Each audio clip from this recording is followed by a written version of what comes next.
Hey everybody, Aaron here. Welcome back to the Anime Talk, the show where we ask, why is this genre so popular? Honestly, never understood that. No, I'm just kidding. I actually understand fully why. That's what I'm going to talk about today. Why are harems in general so popular?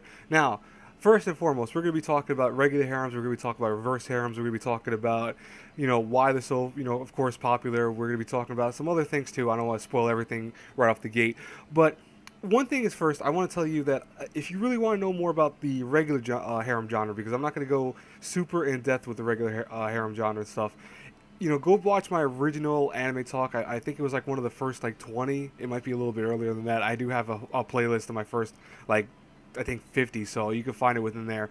That was where I talked more about what a harem I actually categorize as a harem, because there's a lot of shows that love to be categorized as that. I actually talked more so why something should be called a harem. Now, I will talk about briefly, of course, though. In a regular harem, it's where several girls are chasing after the male protagonist. He's the main character, of course. And then in a reverse harem, we have several dudes chasing a female lead. Now, I'm going to switch back to Rosario Vampire only because I don't want to watch an image of a whole bunch of dudes for like 20 minutes, but more so I will go back and forth between the images because honestly that wouldn't be fair to my female watchers, excuse me. So I will say right now that you expect the images to flip flop back and forth. I'm not gonna do it every couple minutes. I'm gonna do it like maybe every 7 or 8 minutes, whatever. But anyways, so let's talk about why are harems so popular in general. Now, harems are something that is appealing to a lot of people because it's just something in the realm of this cannot happen. Now, more so is that, if you are a dude or a girl, in this case, perfectly fine, either one, you do not see yourself usually being chased by multiple dudes unless you know you're very popular. Now, if you're very popular, you don't really think that this is out of the realms of fiction. You can think that this is very possible. I could get like millions of girls or millions of dudes, whatever you're trying to go for. And the thing is that hey, listen, I know plenty of popular people back in high school that had several girls chasing them or several dudes chasing them, but that's just the one thing that I've come to realize, that harems, though, for most people are seen as a wow, this could never happen to me. I want to see how this could happen to someone else. Now, in regular harems, the whole concept is that these girls are trying to get with this dude, and a lot of times it's usually for, I want to say, either because the dude has some kind of like, I guess, good quality about him. The girls have been surrounding him his whole life. You have the childhood friend that usually is versing some girl that all of a sudden comes into the picture and loves the main character, or whatever. There's a whole bunch of slew of different types of stories for that. And now back to the reverse harem. This is Uta no Prince Sama. In this case, it's usually the same concept. If the girl is being chased by several dudes because either she has some kind of power to her or some kind of trait that makes her appealing to them.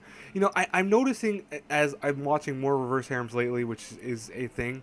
Because I am watching them. I'm watching them with someone that wants to watch them with me. I'm noticing a trend with reverse harems being more so about, I want to say, a very unrealistic girl being chased by a very unrealistic slew of dudes in this case. And more so, if not that case, it's more so the girl is kind of just normal while all the dudes are, some kind of superpower, supernatural concept. Now, people might say, well, that's only reverse harems. No, realistically, that's also regular harems. Regular harems, if you go back and look, for example, one of my favorite regular harems is Shuffle. Shuffle has it where the guy is being chased by demons, creatures that are a mixture of two, etc. So, is that really that crazy? Like, I mean, regular harems have the same thing. In the case of Rosario Vampire, we're going back to that image in a couple minutes. Rosario Vampire has it where several girls are all monster types. They're all chasing him. Monster Musumene, that's another series that has monster girls chasing after the dude, and he's a normal dude while, these are monster girls. It's not that crazy to, because I've seen some people say, oh, reverse harems are so unrealistic, or, compared to regular harems, and I'm like, they're really not. I mean, they do the same thing that both genres do. Now, why is this so appealing, though? That's what we're trying to get at today. Well, like I said before in the beginning of this, is that any harem in general, reverse harem or regular harem, is the concept of multiple people chasing after your affection. And what makes that appealing is that that's unrealistic for most people. Like, I mean, if you were to take a whole slew of people, maybe 90% of them would not be able to get more than one person in their life, while they're, I'll say 5% will be able to get a whole bunch, and then the other 5 might be loners for the rest of their life for the most part. But The thing is that, they want to seek this realm of impossibility for them. They want to see, is it really possible for me to get this many, so and so people?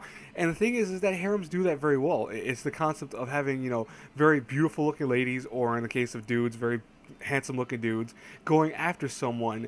And it's just like, usually the main character of either side, reverse or regular, is always a kind of regular Joe Schmo type character, or a female Joe Schmo, where they don't look per se anything that's spectacular. Like, I mean, I noticed in any one of them, you can always see a kind of trait where they don't really have anything that should be overly appealing. They don't have, in the case of females, they don't have like big boobs. They don't have really super nice features to them. They have average features. In the case of males, they're usually regular, typical dudes that look like, generic kind of clone dolls of each other. I mean, Rosario Vampire is a perfect example. Sukune looks like several other dudes in the course of every harem ever made. Even Monster Musume, if you compare the two together, they look like the same thing. But what's funny is that that's just something that kind of happens. I mean, there's no, I want to say, rhyme or reason to it. And by the way, if my images aren't syncing with the audio, like if I'm talking about one thing, it's just because, like I said before, I'm just going to be switching back and forth the images. I don't want to really have to kind of go into the nitty gritty and make sure that it's always like, oh, I'm showing this image or that image. I'm just going to be switching them back and forth. So, every several minutes I'll be switching them back and forth. But it's appealing because of that reason. It's because you see yourself as average, or maybe you don't see yourself even as average, maybe below average. Being chased by that many people is a dream for most people. I mean, honestly, I've never seen myself as a very handsome dude. I've been told I am, by family, of course, and by friends, but I'm like, that's not something I see in myself. And with that being said, I've never really thought of myself as a ladies' man in my case. Now, is that a big deal? No. I mean, that's typical of most guys, I think, is that you don't see yourself as a ladies' man. I mean, there's several people that would see themselves as that way, and there's nothing wrong with those people that do. But in the case of, like, for example, me, I've never seen myself being chased that many girls in one shot. So I always find it kind of fun to watch a harem and be like, oh, look at that, he's getting chased by 10 girls that want his affection. That's such unrealistic concepts. But because the unrealistic concept is there, it also does something else besides just kind of, in fact, make that factor of the impossibility happen. It also makes comedy. A lot of harems, either reverse or regular, are fun to watch. I'm watching, like I said, several reverse harems currently as we speak, and that's because I'm watching with someone. I don't know if I said that in this take because I've had to do this take a few times, but I am watching with someone right now that really likes reverse harems, of course, and she really digs the characters, and the thing is, though, she also digs the stories and she thinks they're funny. I could see why she thinks they're funny, because a lot of times they are funny. They're so unrealistic, or they're just in the guise of being like, wow, I cannot believe that would actually happen, or I would not believe that this is like a possibility in any means whatsoever. And that is funny. It leads to comedy. I mean, I think in Rosario Vampire case, because I'm just using this as an example because I found this image to be the first thing I thought of to mind. You have these monster girls that all have these kind of quirky powers. I mean, you have a vampire that could turn into like another vampire. You have a succubus. You have a mage. You have an ice queen, etc. And what's really cool about that is like that's so unrealistic. To our knowledge, there's none of those things really existing. I mean, witches kind of exist, but there aren't any ones that we know of like the way they are portrayed in Rosario Vampire. In the case of Uta Prince Sama, or even like Diabolic Lovers or something like that, those characters are, either demons, or they are either, really handsome or have some supernatural power to them or whatever. And it's like, what is this? What are they doing? I mean, I'm watching, I think, Dance with Devils currently also, and that has characters that are devils literally dancing, that's the title of it, to fight other enemies, which is like, what? And it's funny. It comes off as comedic, but the thing is that I can see why it appeals to girls, and I think a girl, if she really pays attention to harems, she can see why that appeals to dudes. Now, in Japan, of course, as we know, Japanese people are very busy people. They work very hard. They're like any other type of person, but they work very hard.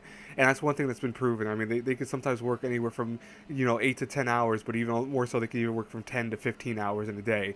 And with that being said, they have no real time to socialize. I mean, when they go watch TV or they watch anime or whatever TV show they can see currently on, they watch what is appealing to them. And in the cases of harems or fan servicey type shows, this is what they would like to watch because they want to see something that is, I guess appealing to the eyes, appealing to the inner comedy that wants, something to laugh at, and something that kind of like seek in their life because they don't have that right there.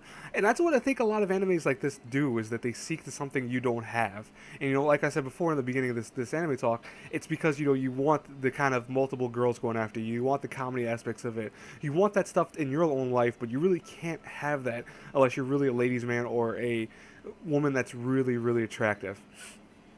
Now, what's interesting about this though is, does this really answer why they're so popular? Well, in many ways, yeah, it does. It's because of what the person desires, the individual. Because in either way, you can go for either one, even if you are of the type that wants other dudes, for example, and you're a dude yourself, or a female that wants other females. You could still appeal to these type of shows because they appeal to your core inside. Now, what's funny about these type of shows, though, even more so, is that there are a lot to choose from. Harem genre is nothing new. I mean, we've seen these since the 90s, essentially. And for people that don't think reverse harems are new, like, they think, they think they're new, go back to 1995. I believe the one show there was about it was like a Chinese folklore type story, but it was an anime that was very well received. It's considered, like, I think one of the most top 10 reverse harems out there. I think Mal has it on their list for top 15 or something like that. But that series was all about a female lead being chased by multiple dudes, and that was in 1995. So that goes to show you that reverse harems are not new. They actually are pretty old. The thing is that we see more and more rise as as we see I guess I want to say the female demographic watch anime go up and up in time, just increase as time goes by. It used to be a very male-dominated demographic. Anime used to be centered for males, of course. Now we're starting to see that for females. And what's funny is that the fan service elements, you could see a really big difference between the two if you really pay attention. We have a lot of, like, clothing revealed for males, or excuse me, for females, and then we have a lot of, like, less clothing for males and females type harems anime, like reverse harems, I should say. I'm sorry if that came out confusing. Just think of it this way. More clothes are revealed that are, let's say, undergarments, we'll put it that way, in regular harems, and then less clothes are revealed in reverse harems. That's the best way I could put that. But honestly, it's just what it is, and I think they're appealing at the core because bottom line is that people want to see something unrealistic and crazy and want that kind of desire to be chased by multiple people regardless of your taste and affinity for a type of person. And I understand that. I mean, me personally, like I said before, I'm not into the whole kind of harem aspect. I've never wanted a harem in my real life. I know some guys say, "Oh, I would dream of that." No, that's like, to me, I've always been a one girl person. I don't want multiple girls. I really have never thought that'd be appealing to me. That's just me, though. Maybe if I was handsome, or maybe if I was overly charming, maybe if I would think, oh, I would want that. But for me, I guess because maybe also I was raised a certain type of way, I only want one girl. I'm okay with just one girl. That's me, though. And I think, though, is that it's funny to see, for me, at least in my perspective, to see this being a possibility, all these characters chasing after one person. Harems are very tropey, they're very generic a lot of times, but some of them can be done very well. And I will talk about that maybe another anime talk of what the best ones are. Maybe I'll do that at top 10 best harems. I'll do both. I'll do reverse harem and harem one because I don't want to kind of I guess alienate either one person or one demographic, but I'll do one eventually. Anyways, guys and girls, I hope you enjoyed this anime talk. I'm done for today. As always, if you do like these, please share the love with them. Share put some comments in, share the video, hit the like button. The whole thing. I will talk to you later. Have a blessed day, everyone. Bye bye.